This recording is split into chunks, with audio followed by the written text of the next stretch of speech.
Okay, magandang araw po sa inyong lahat. Ngayon, continue natin yung doon sa reading doon sa may CRT TV natin. Okay. Ngayon papakita ko sa inyo yung actual voltage nung CRT TV. Okay, so sasaksa ko na. Okay, so ayan, naka-standby na siya. Okay. So lalagay natin sa AC yung ano niya. Okay, so sabi nga, unang pagpasok mo dito, yung sukat ng voltage mo. Okay, so yan, 227 volt. Okay, so pupunta yan dito sa may fuse. Okay, so ganun din yan sa switch, paglagpas. So 227 volt din. Okay, dito sa may coil, darating yan dito sa coil. Okay, so 227 volt. Okay, dito naman sa may ano niya, 225 volt yung papuntang coil. Okay, tapos dito sa resistor 229 volt. Okay, dito nasa 200 volt din makukuha pag itong dalawang pin na to ang babasahin mo. Okay, pagdating naman dito, so yung kuryente dito tatawid dito yan sa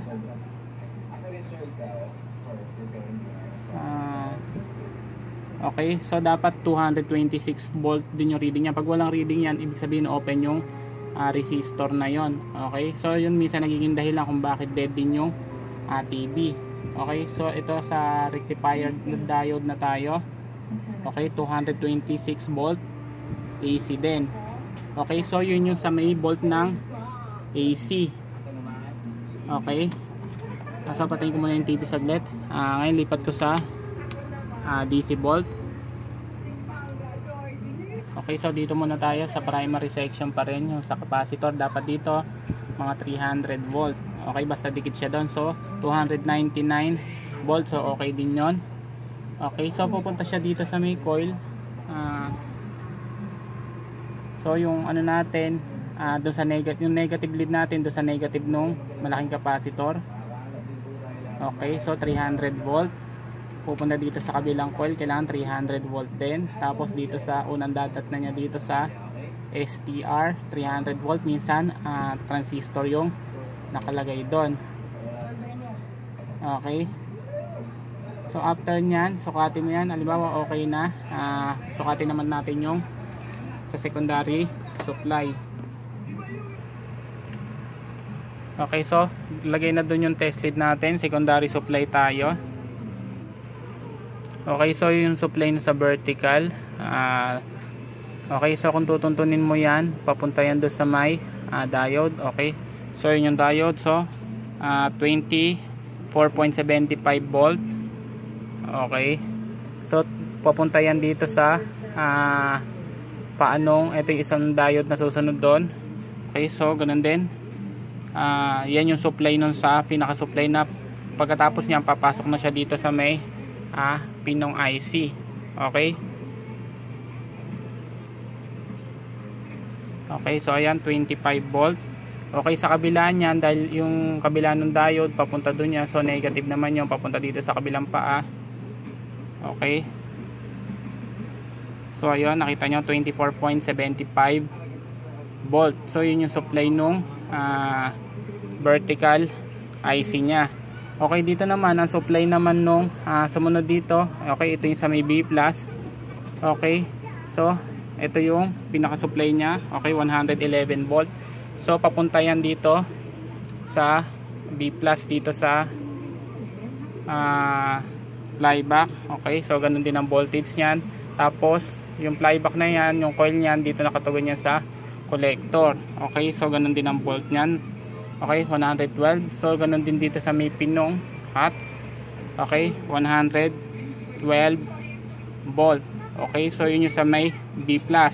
Pag open yung ano niyan, okay, pwede standby yung TV nyo. Yung line na yan, yung B+. Okay, ito yung resistor nya.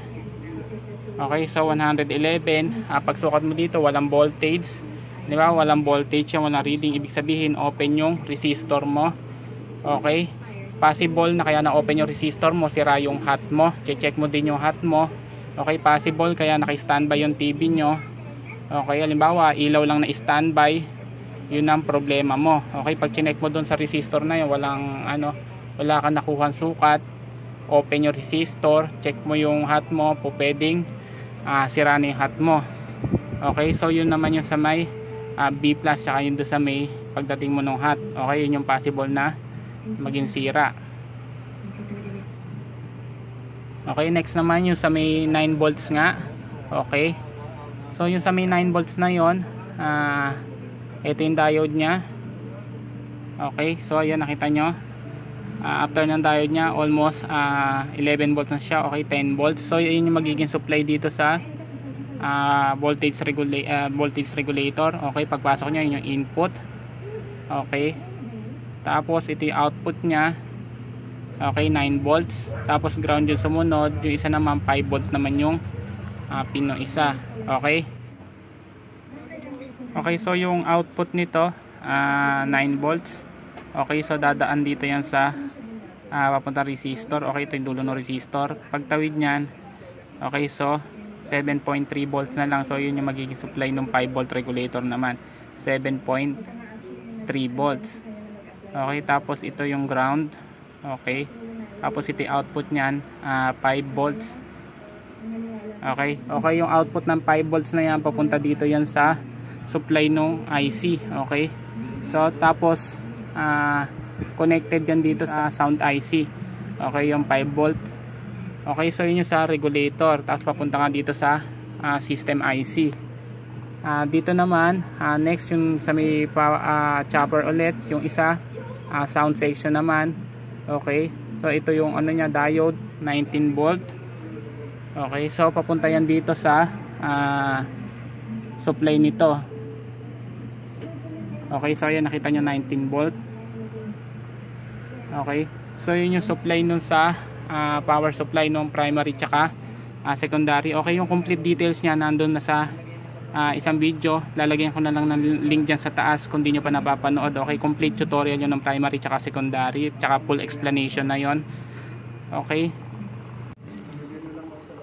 okay, sunod natin, di ba do sa isang video na ano ko na sa inyo yung pwedeng maging problema do sa check nyo, di ba, na open yung fuse nga, yung una-una yung dito nga yung varistor, tapos yung capacitor. Kahit isa lang dyan yung masira, ma-open yung fuse nyo. Okay, tapos itong posistor, ito yung thermistor nga kanina, itong bridge rectifier na to. Okay, minsan hindi bridge rectifier na mismo yung nakalagay dito, minsan yung diode siya, 4 na diode siya. Okay, naka-bridge lang siya. Okay, tapos itong STR or yung IC o minsan transistor yung nakalagay dito. Tsaka itong malaking capacitor na to. Pag yan, isa lang dyan, kahit isa lang dyan sa mga yan ang nasira or na short, ibig sabihin masisira na yung fuse nyo. Kaya pag dead yung TV nyo, okay, so check nyo lang mga yon. Okay, yan yung possible na masira dito sa power supply. Po pwede rin, halimbawa dead din yung TV nyo, sabi ko nga itong doon sa isang video, itong resistor na to. Okay, so pag basta magka-dead yung TV nyo, check nyo muna dito. Okay, 300 volts, kailangan makakuha yung 300 volts nya. Pag wala kayong nakuha 300 volts, check nyo pabalik. Okay, umatras kayo. Okay, tapos pag may nakuha kayo, punta kayo dito sa taas. Okay, tapos dito sa secondary supply. Okay, halimbawa standby ang TV nyo, kalimitang problema yun nandito sa B+ na to. Check nyo yung B+, check nyo yung capacitor dyan. Okay, may makikita kayong capacitor dyan, ito. Okay, yung capacitor dyan medyo malaki siya, sumunod siya dito sa main capacitor na malaki. Okay, ito pagka sira yan, okay, pwede standby din yung TV nyo. Okay, yung capacitor na yan. Okay, ano pa, sabi ko nga kanina, ito pagka open yung resistor papunta doon sa may flyback sa may B+ line. Okay, halimbawa open yan, pwedeng sira itong ano nyo na to, kaya na open tong fusible resistor na to, pwedeng sira yung hot nyo. So tetest nyo lang yung hot nyo. Okay, ano pa ba ang ano pagka ibang sira, pagka standby. Okay, basta magbo-voltage reading lang kayo pagka standby yon. Check nyo muna yung pagka check nyo ng primary, kung okay, check nyo secondary nyo. B+, kailangan mga 110 volts. Kung may nakasulat dyan, di ba, kung 9 volts, kailangan may makuha kayong ganon kung ano nakasulat dyan sa secondary supply nyo. Sa mga China board naman madali, sunod-sunod lang dito yung diode nun, apat na diode yata yun. Okay, isang B+, 110 volt. Tapos supply ng vertical nando sa mga China board, may makukuha kayo doon. Pagka dito galing, karaniwan may makukuha kayong mga 26 volt. Okay, sumunod dito sa mga China board, nandito yung supply nung sa papuntang system IC nga sa mga regulator. Okay, mga 12 volts. Okay, tapos yung sa sounds naman, mga 16 volt ang makukuha nyo papuntang sound IC. So check nyo yung mga yon. Pwedeng possible mga capacitor nila may problema kung bakit naka-standby yung TV nyo. Okay, so pagka-check nyo yan, check nyo din yun dito sa may tuner. Makikita kayo dyan 5 volt. Okay, dapat may makuha kayong 5 volt dyan. Okay, o pwede rin dyan yung kaya standby yung TV nyo. Okay, sa mga Sharp TV naman, karaniwan pagka kaya nagiging standby din yung TV dahil din sa vertical IC. So pagka Sharp TV, pagka standby, try nyo rin palitan to. Halimbawa, subukan yung palitan to. Okay, so karaniwan ganon, nagiging sanhi din to ng standby yung TV. Okay, minsan naman dito pagka over voltage naman, tawag doon, halimbawa nag-auto off yung TV nyo. Okay, check nyo yung sa may halimbawa nagbabago yung supply ng voltage, nagpi-flicker. Okay, yung sa may 110 volts, halimbawa sukat nyo sa 110 volts dyan ay nakuha nyo mataas, halimbawa mga 140 volt ang sukat nyo dito. Okay, meron niyang adjustan ng voltage. Okay, yung preset do sa mga ibang board, okay, adjust nyo lang, pipihitin nyo habang nandito yung tester nyo, tapos adjust nyo yun, kakabit nyo sa mga 110 volts. Okay, para umayos. Okay, pero minsan pwede palitan mo na yon. Okay, okay, ano pa ba pwedeng sirang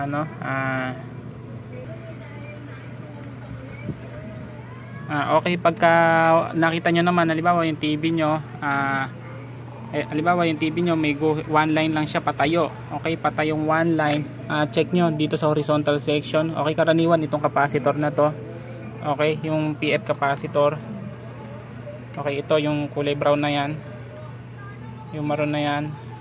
Okay, check nyo din yan, baka yan ang problema pagka one line. Okay,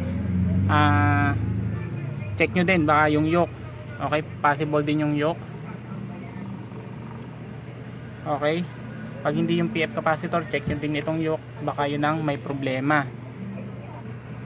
Okay, pagka naman may patches yung TV nyo, okay, yung patches, ito naman ang sira doon sa screen nyo, parang magnetize yung screen nyo. Ito naman po resistor ang papalitan nyo. Okay, okay, sa vertical naman yung mga karaniwang problema. Okay, so ito nga yung supply na sa vertical.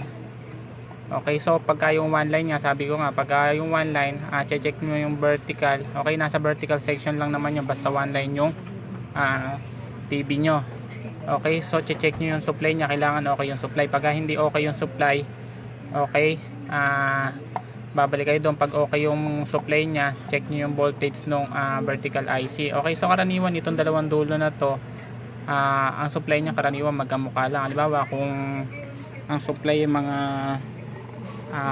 2 volt, okay, okay, magkamukha lang halos naman yung supply nito. Halimbawa kung 2.2 volt nga o 2.1 volt or 2.9. okay, next naman, ito mga nasa 12 volt itong isa na to. Tapos ito mga nasa 3 volt, 3 point something volt.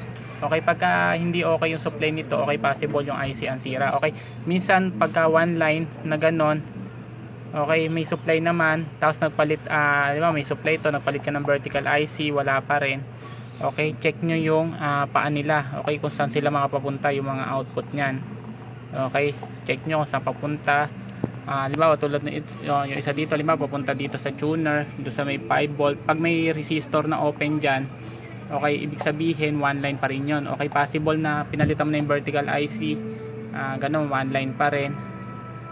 Possible na ang problema niya ay resistor.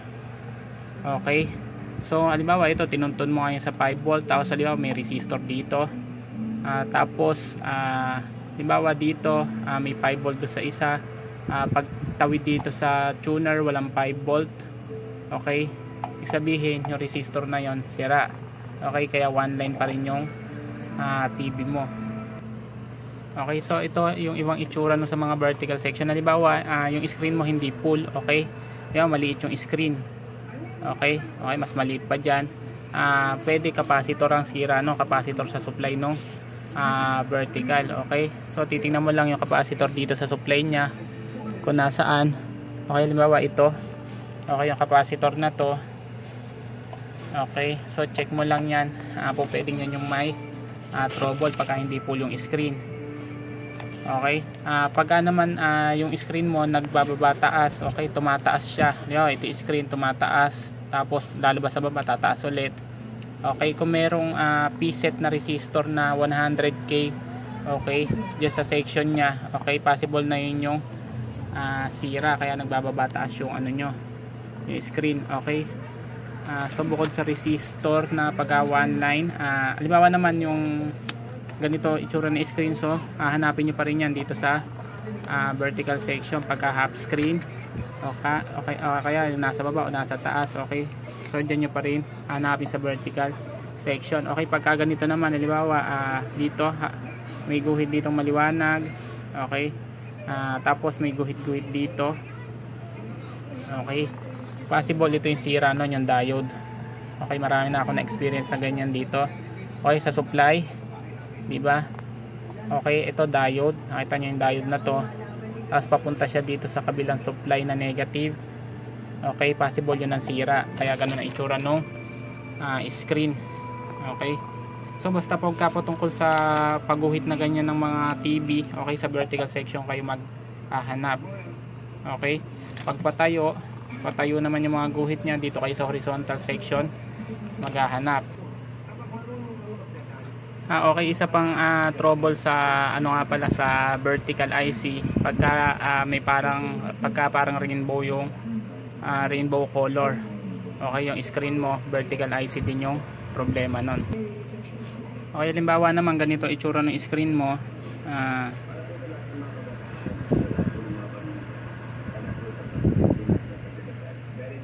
Okay, so halimbawa ganyan itsura ng screen mo, parang naka pincushion siya, yung tinatawag na pincushion. Okay, may itim dito, tapos naka-carve yung screen. Okay, check mo yung hot mo. Okay, ito pa ring hot. Check mo yung hot mo, o kaya yung memory IC. Okay, yung walo pa. Okay, so hindi naman ibig sabihin yung mga trouble na yan na sinasabi ko sa inyo, yan na mismo yung pinaka trouble nyan. Okay, so yan, pagbabasihan nyo lang na pwedeng yun ang maging trouble. Okay, based sa mga experience ko, okay, sa mga nagawang yan yung mga nagiging problema nila. Pero kung sakaling possible na, kasi ang TV magkakamukha ng itsura yung problema, yung sira niya, pero possible na magkakaiba din yung sira. Kaya kung magagawin nyo lang yung reference na kung sakaling ganon, possible na yun ang sira. Okay, okay, halimbawa naman, halimbawa ang sira naman dito naman sa jack, diba? Halimbawa sa mga video na diba karaniwan ngayon gumagamit ng mga TV Plus. Okay, so diba dito tayo hindi na dito sa tuner. Okay, so halimbawa dito pagsaksak mo dito, walang volume, walang sounds, kaya walang video. So paano gagawin mo? So tutuntinin mo lang yung line nung halimbawa ito yung connection nung yung tinutusukan niya sa gitna. Okay, diba ito yung sa video, so tutuntunin mo lang yung line yan. Okay, so yung line yan mo sa papunta. Okay, so papuntang diba okay, tutuntunin mo lang yan. Okay, basta yung line, yung mga yan papunta dito sa IC. Okay, dito sa malaking IC. Okay, So possible dyan, pag walang, alibawa, walang video, walang sounds, okay, possible may open dyan sa linya papunta dito sa IC. Okay, pagka walang video, pagka dito ka gumagamit. Okay, so tutuntunin mo lang yan, tetest mo yung mga line nila papunta doon. Okay, sa IC na yon. Okay, ganun din sa sounds tutuntunin mo lang, tutuntunin nyo lang yung linya nila. Okay, kung magbo-voltage reading kayo. Okay, syempre kung ano yung voltage to sa kabila, ano kayo, pagka nag-zero yung voltage nun, ibig sabihin open yung piyesang, ano ba, kung resistor, open yung piyesa na yon. Okay. Okay, so sa susunod na lang yung iba. Okay, maraming salamat. Kung nakatulong to sa inyo, paki-like po yung video. Paki-share na rin po at huwag kalilimutang mag-subscribe po sa channel. Okay, maraming salamat po.